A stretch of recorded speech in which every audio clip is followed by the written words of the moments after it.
That's right. Cancel culture has finally come for me. Oh my God, it's over. A couple days ago, I had a conversation where I was responding to the Republican House of Representatives Speaker, and I said some things. If you cared about Medicare fraud or Medicaid fraud, you would kill Rick Scott. Okay? You wouldn't make Rick Scott, former governor of Florida, Rick Scott. Is this person calling for the death of a U.S. senator? Of course not. What I was simply trying to say is Republicans don't care about the actual fraud that takes place in terms of government entitlements programs, in terms of government expenditure, because if they did, they obviously would punish Rick Scott. I am promising you that I will try to use more deliberate and more careful language going forward. We could have had heaven, but we lost it. Now, if you guys have watched my videos, then you already know that I'm not a fan of Hasan. I think the idea he pushes are a bit cuckoo crazy, and he's one of those people that deflects every single bit of criticisms by never talking about it. However, in recent, I did want you to talk about his ban on Twitch after an unsavory clip, but sadly, that has now been revoked after one goddamn day. So instead, I'll be covering his explanation video he made between that time, as well as talking about how his unbanning is so bizarre that it makes me ask myself, how can anyone respect Twitch at all? And by the way, once again, when I saw this, like much like other people, we were like, oh my God, that's insane. I think most people were aware that was because of that really bad Rick Scott clip, and we'll watch it again in a second. But when I saw it, I was like, my God, it's incredible. Because for the longest time, in history, in his career, people like Ethan were like, how the fuck has he not been banned yet? Because there were several things to nail him on the cross for, like that one picture, the retweet where he's asking, fucking shoot this politician. You'll see it in a second. And also the several horrible shit he was watching live on stream. So even though there were people being like, really? They banned him for the Rick Scott clip? That's it? I think overall, most people that don't like him are like, thank God, it finally happened. But now, anyways, let's move to the video, his explanation of how, he felt bad for that and how he wants to improve from it. And I'll say right now, by the way, this video right here is one of the most egregious fucking dog shit taste I've ever seen in my life. It is god awful. I'll go from the beginning to the middle to the end, and I'll show how he has no sympathy at all for what he did and how in the future he will not improve at all, despite what he says. What's up, everyone? If you're seeing this, that means I've probably been banned. That's right. Cancel culture has finally come for me. Oh my God, it's over. It's over. The free speech warriors. I like when people, left-wing people make fun of conservatives being like, oh my God, they blame cancel culture and everything. I mean, he might be being sarcastic right now and I'm just falling for it, but it's so ironic now that he's making a video like this. Get me out, ladies and gentlemen. It's over. I'm done. A couple days ago, I had a conversation where I was responding to the Republican House of... Whenever someone has a bad video or a bad clip, I was having a conversation, it was that sophisticated. It was probably just in a 7-hour-long stream, just talking, no thoughts in his head. Let's take a look at what I said. Libs of TikTok, of course, posted about it. Here is what Libs of TikTok claimed I was saying. Hasan Parker just called for violence against a sitting U.S. senator. If you cared about Medicaid fraud, you would kill Rick Scott at FBI. I'm sorry, you must have fucked up really bad to have Libs of TikTok make an objective post about you. Most of the time, they make very wild tweets or whatever, but this one time, yeah, they described it as it happened. There is no bad quoting. You said in the video that he referenced. This got 17,000 likes. It was on February 28th. Let's take a look at this clip really quick. It's pretty clear that they added the FBI. What? There's about $50 billion estimated that are lost every year in Medicaid, just in fraud alone. No.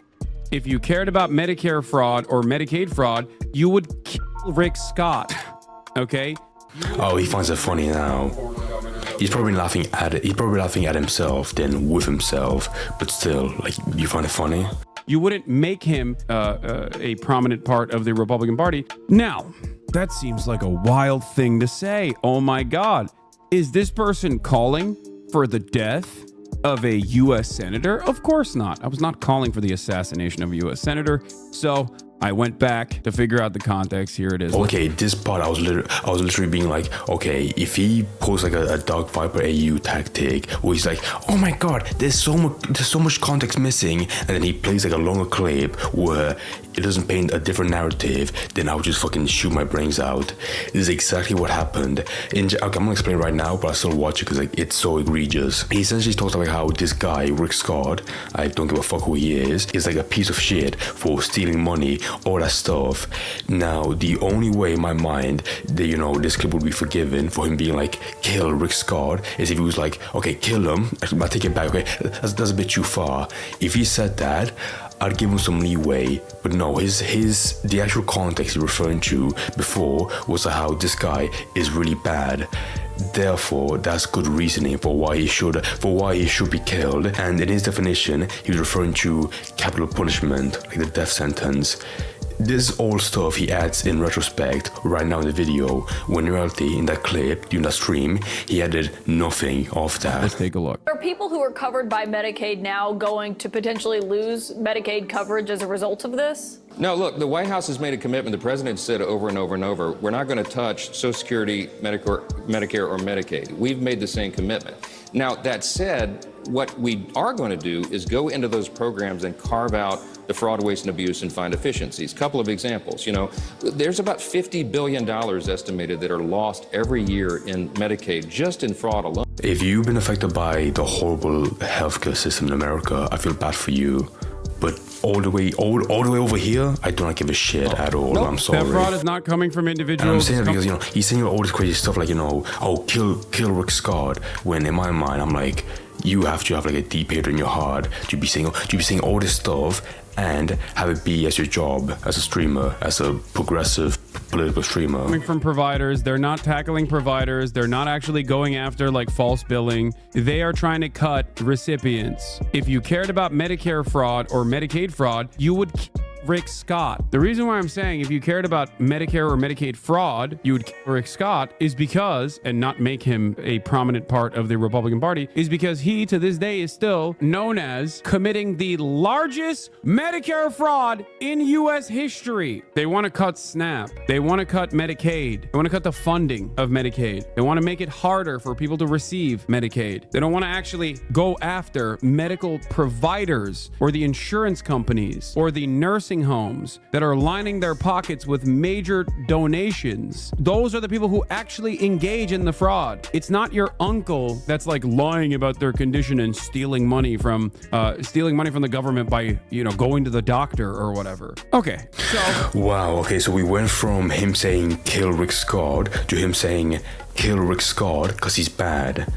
And I hope that in no universe that is a valid reason to be advocating for someone to be killed. And now you see in a second how he's being like, okay, when I refer to him being killed, I mean like the death sentence. When I'm like, no, you're fucking lying. You said exactly what you wanted to right then and there, and now that you got banned, you're being like, guys, I might have been a bit hyperbolic in this clip. I'm sorry. No, he doesn't even say sorry once in this clip at all. Not once. I think the most he says by far is just some apologies should be made. That's all he says. The closest thing possible to a sorry. That's all you fucking get. And my god, does he pull the Hasan tactic in this video? Does he feel bad for what he said? No. Instead, he'll go over the scummy history of this guy, Rick Scott. Well, I don't give a shit at all. This video right here could have been 5 minutes long, but you'll see why. You know, as well in this segment, he talks about Rick Scott, and later on, he brings up some rando for no reason.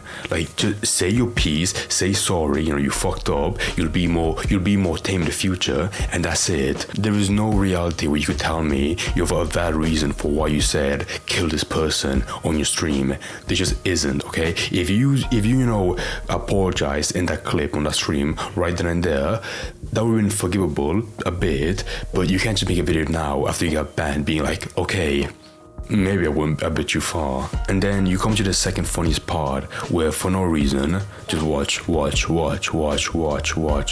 Asmongold what the fuck does he have to do in this? Okay, I'll summarize it. Essentially, Asmongold watched the video, the clip, he was like, yeah, that looks pretty bad. And then Hasan was like, oh my god, fuck you, Asmund. You should have looked for context.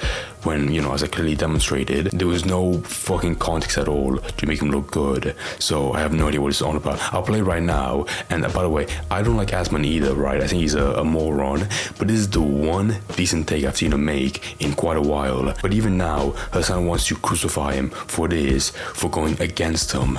Like, you were so full of yourself. Asmongold, for those of you who don't know, is a right-wing political commentator. He does have some centrist opinions every now and then.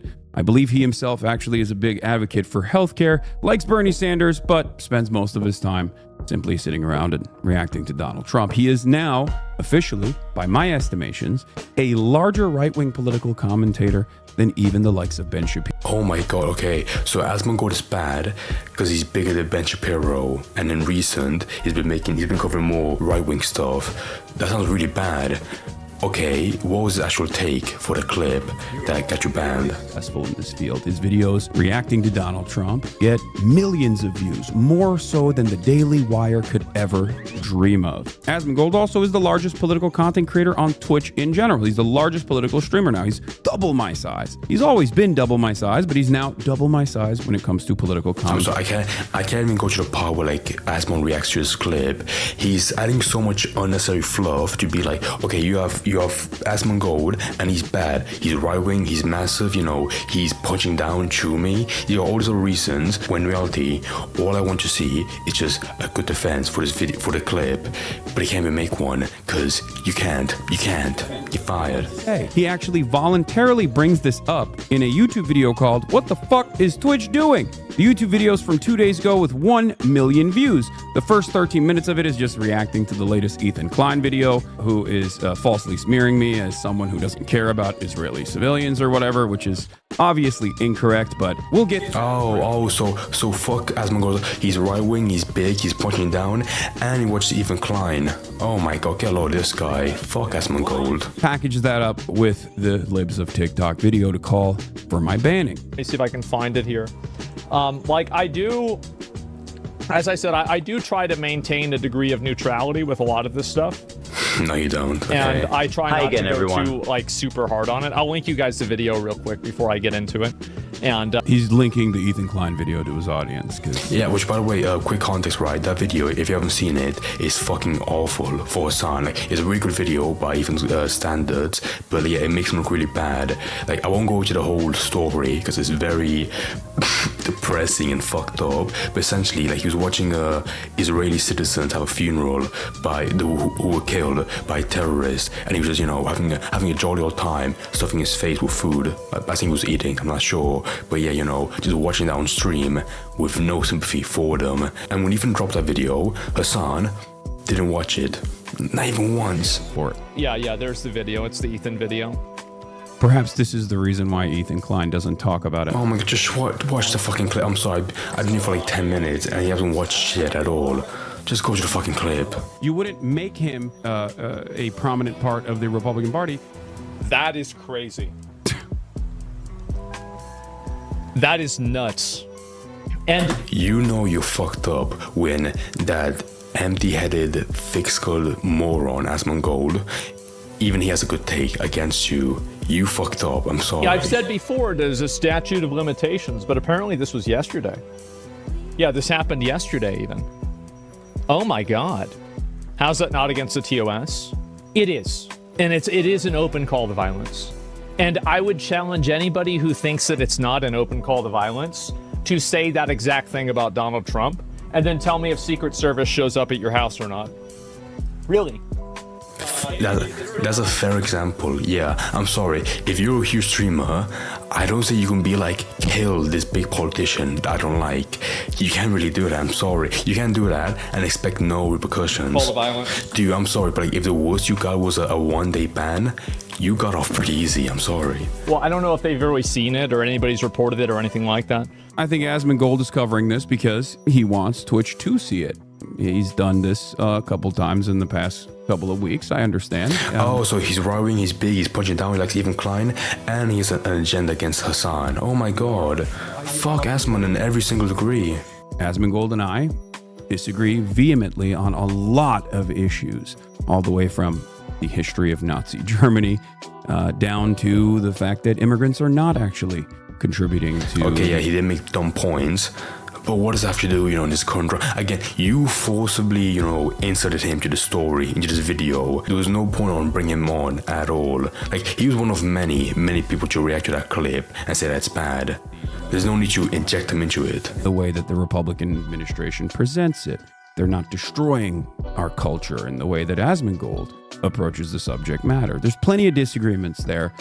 And I think that he's doing this deliberately, I will say, in an effort to, shit stir a little bit and try to get me banned, which worked. I'm sorry, but this video is actually so painful. He really believes that Asmund wanted you to watch that video on stream to get him banned. I think Asmund's a retard, 100%, but I don't think he's that hateful or spiteful against Hasan or leftist streamers that he would have a segment on stream being like, oh my god, look at this person, they're fucked up, ban them, all that stuff. And I don't think he would be that spiteful. No. I definitely do. Hopefully it's out of context. How are you gonna... Now, once he said this, does Asmongold go back and seek out the context? No, he doesn't. Instead, he follows through, basically packaging this as a Hasan is a radical who must be banned. It's a joke. Okay, good point. He should have gone for some more context. However, that would have been worthless because there was no important context at all. The most you gave was a long-winded explanation that this guy, Rick Scott, is a piece of shit. He steals money. He's a fraud. That's bad. But once again, there is no world where you can just say boldly on stream, this guy should be killed at all. And then fucking go back in the video and be like, guys, I was referring to the death sentence. That's it. Like, no. Okay, I'll fast forward a bit. Later on, he brings a clip where Asmund pulled up the old tweet he made where, I have to show right now, it's so fucking crazy. He makes a good point. If you remember, so there was this controversial conservative, Tom Collin, saying that, hey, if you see pro-Palestinian or pro-Hamas protesters, I'm not sure which one it was, one's worse than the other, if you see them blocking the road, then, just drive through them. That's a crazy take. However, would that excuse Hasan retweeting that with a picture of the gun that killed Shinzo Abe? No, not at all. Again, if you operate on like an eye for an eye basis, where this guy's being violent, therefore you're also being violent against him, if you believe that's the right thing to do, you're a fucking idiot. And it's so funny as well because like that tweet was taken down by Twitter. He didn't even take it down himself. He was out proud of it. And once again, he goes like how Tom Cotton is a piece of shit. Therefore, in his mind, that warrants, that funny joke he made about somebody shooting him with a makeshift gun. This video is way too long-winded. And once again, Asmund had a very level-headed take on this, just saying, hey, you probably ought not do that. That's not good. And I swear, there is no explanation you could give about this guy, Tom Cotton, that would maybe be like, actually that's a good point. You should fucking shoot him with a makeshift gun with fucking 6 pellet capsules. Like, no, I'm sorry, but in my mind, that doesn't justify it at all. Okay, but now getting to the end, I will admit, there's one short part at the last minute that gave me a semblance of hope, being like, oh my god, did he actually learn his lesson? But it was shattered so quickly. Like, let's do this part, because it does sound like he wants to redeem himself. I shouldn't have used the term kill. I should have used either the term capital punishment or just punishment in general. But once again, I've let you down. I've used hyperbolic language, and that hyperbolic language has brought trouble my way. Good. I mean, you could have said that at the very beginning instead of, bring on Rick Scott, Asmongold, Tom Cotton, but whatever, so far so good. As one of the largest progressive, leftist, political content creators online. Okay, and he recognizes his reach of influence, okay? In what feels like is a sea of reactionary sentiment, I am promising you that I will try to use more deliberate and more careful language going forward. Having said that, of course, in an 8 to 10 hour broadcast when I'm constantly in a contentious battle. Okay, so his defense on why he advocated to kill, or why someone should kill Rick Scott, is because, guys, I was streaming for 8 hours that day. I was so tired. Okay, who gives a shit, if somebody actually gets killed from his words? Who gives a shit? He's tired, okay? He says crazy stuff. Who gives a shit? And also as well, they're conservative. Who cares if they get shot? Constantly in a contentious battle with members of the chat, because there's always free flow conversation and a lot of back and forth going on in the community. There will probably that as well. There's so many people in his chat that he has crazy conversations. Dude, you're a grown-ass man, okay? If you say crazy stuff, stop and be like, was that the right choice of words? Maybe not. And also again, he only feels bad for what he said now in hindsight that he got banned and people are giving him some shit. But even now when he tries to apologize or explain what happened, he makes it so long-winded against everybody else but him. Okay, so there you go. His video, which was incredibly egregious, actually it brought nothing to the table. It was that bad. And now, once again, if you already watched the intro, then all that preamble about how he felt bad is now worthless because he got banned for 1 day. I think most people were expecting him to be banned for, that short, but still in my mind, I'm still blown away by that. The one time he got banned, for one of the bad things he did, it was only for 1 day. Fuck all the other bad stuff he did, but potentially, no, we'll ban him for one. I mean, that clip was bad, but the one time they actually put the foot down and they only enforced the ban for 1 day. That's it. I'm sorry, but if you don't consider that favoritism, then what is? I'm not kidding. When I saw this, I had the image of Yujiro Hanma at the White House, in the manga, where Donald Trump, the president, was saluting him. He has such a stronghold on Twitch because of favoritism, nepotism, whatever, that even they bend the knee for him, or they're getting banned for 1 day. I mean, to be honest, I know exactly why. I think people at Twitch, like Dan Clancy or the members, they're so scared of Twitch being boycotted that they have to be like, okay, how can we pay a small price for the long run? If we don't ban them one time, people would be like, oh my god, they never banned him. So their small price was banning him for this one instance. And from their position, I have to admit, that's smart. It's retarded, it's insanely dumb, but on their level of how spineless they are and pathetic, yeah, it's pretty smart. Because otherwise, later down the line, he would have said something really bad in support of Palestine, and then if they banned him then, it would look bad. And if they didn't ban him, people would be like, okay, that's the final straw. We can't take any more. So this one instance was the best he could take. Well, he said something bad, but also Hasan takes it pretty well. I mean, in that video, he was complaining non-stop. It was unbearable. But even though it was like, okay, I'm sorry, and moving forward, I'll try to get better. I think in any scenario, if he was banned, for something crazy like Hamas or Palestine, he would have bitten off the head of Twitch for being anti-Palestine. So this one time was, the best he could pick to save their own ass and then be like, guys, look, we are enforcing our platform, our TOS, by banning him. Please like us. I think some people are going to theorize that Hasan was in contact with Twitch during or before the ban, and he was like, oh, okay, it's only for 1 day. I'll take it on the chin. And me personally, I feel like that theory might be a bit of a stretch. We don't really have proof of that, and unless more comes, I'm not going to be like, oh my god, he was, talking with them underneath the table, for control damage. They both planned this 100%. I don't really believe that. It might be a possibility, but we don't really, have much evidence to point that to being the case. So yeah, there we go. That's it. It's been quite a while since I covered Hasan. I didn't want to go to that video that Ethan made recently about that Israeli funeral, but it did get lost in time. And once again, it was so funny because even that video was brought up in his explanation, and he sidesteps it and denies it being bad at all. Overall, I will ask myself, do I think he will be more careful with wording in the future, like he said in that video? Yeah, for a week probably, but then he's going right back, to advocating for conservatives to be killed. I promise you, that will happen in a week from now. Just fucking watch, I swear to God.